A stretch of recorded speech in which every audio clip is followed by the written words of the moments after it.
Let's start off with the Amazon. You technically have quite a few options here, but based off my testing, I highly recommend the Strafe Summons on. These double D machines really popped me off.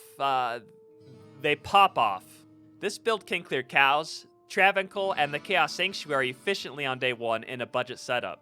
You pretty much just max out Valk and Decoy, get around 80% Pierce, 61% Critical Strike, 1 into Penetrate, Dodge, Evade, and Strafe. You have a few gear choices here. Harmony Bow works really well as a starter. It gives you 3 to 6 Valk and a level 10 Vigor Aura, which will help you and your Valks be more efficient overall. Make sure you pair this up with some +2 passive skill arrows.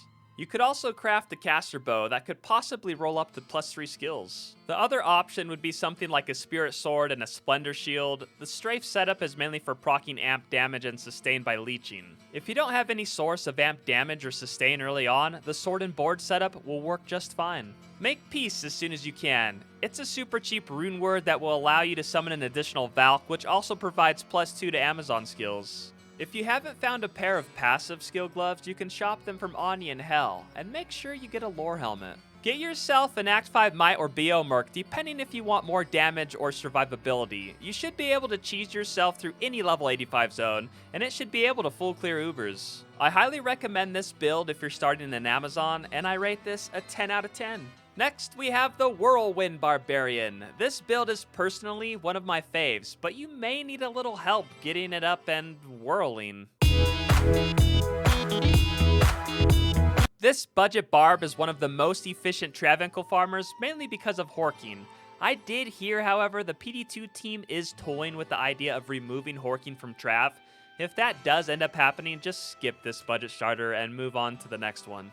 Max out Whirlwind, Weapon Mastery, and Battle Orders. Put 1 point into Battle Cry, Battle Command, and Passives. I'd suggest dumping the rest of your points into Iron Skin and Natural Resistances. My favorite budget weapon is Obedience in a Cryptic Axe. Find a plain white one and use your socket quest for a total of 5 sockets. Lionheart or rare armor with enhanced damage on it will do the trick. I suggest crafting blood items. Here's the recipes for the helm, belt, gloves, and boots.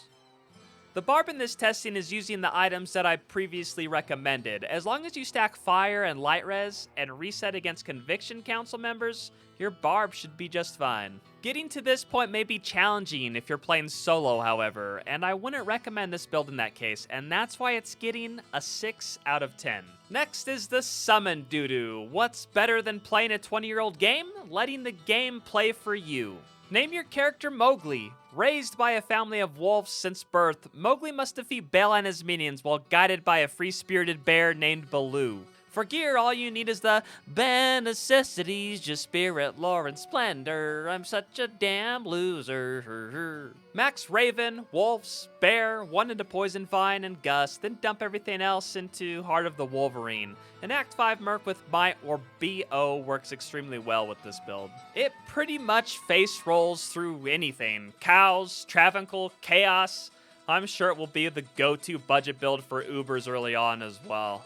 And that's why I'm scoring it a 10 out of 10. Next is the Assassin. I tried Wake of Fire and Cows and it seemed alright, but Chain Lightning Sentry is the way. It cleared cows pretty well, but if you're planning on starting as an Assassin, I highly recommend to just farm the Arcane Sanctuary until you build enough currency before mapping. There are some positives to starting a Lightning build this season, because there's a handful of maps that had Lightning immunes removed. It's also one of the easiest classes to gear on day 1. All you need to do is shop 2 +3 Trap Claws from Anya and Hell, get a Lore Helm, and if you come across a Lem rune, you can always make the rune word Treachery. Max out Chain Lightning Sentry and all of its synergies, 1 into Death Sentry if that's your thing, 1 into Cloak of Shadows, Mind Blast, and Burst of Speed. If you're using dual claws, make sure you put 1 into Weapon Block. You could also put 1 into Fade and use that over Burst of Speed the first 1 or 2 days if you're having problems with survivability. For all the extra points, you could just dump them into Death Sentry. I really didn't find this skill necessary. I felt like Chain Lightning Sentry really did the job quite well without it, but that's up to you. You're pretty much just stuck farming cows and the Arcane Sanctuary the first few days of farming, which isn't a bad thing, but that's why I rated this build a 8 out of 10. Last but not least, we have the Sorceress. I'm still contemplating between starting a Sorc or a Barb, but if I do start Sorc, I'll most likely be farming cows, Andy, and Meph with Blizzard until I fill a few core pieces of gear. I may transition into Chain Lightning / Lightning and farm the crap out of the Arcane Sanctuary for a while, maybe day 2 or so. But my end goal would be to build enough currency for an Infinity, then respec into Nova and start mapping as soon as possible. I'll be sure to link my previous video in the description below to a more detailed Sorc guide if you're planning on starting Sorc for Season 6. But I do prefer Blizzard before Chain Lightning, at least for the first few days if you enjoy boss farming, but I'm sure you'll be just fine with Chain Lightning and Lightning in the Arcane Sanctuary. Some early rune words to get would be a Memory Staff, Lore Helm, Stealth, and if you happen to find a pull day 1, I'd make an Enlightenment. You really can't go wrong starting as a Sorc, so that's why it's getting a 10 out of 10.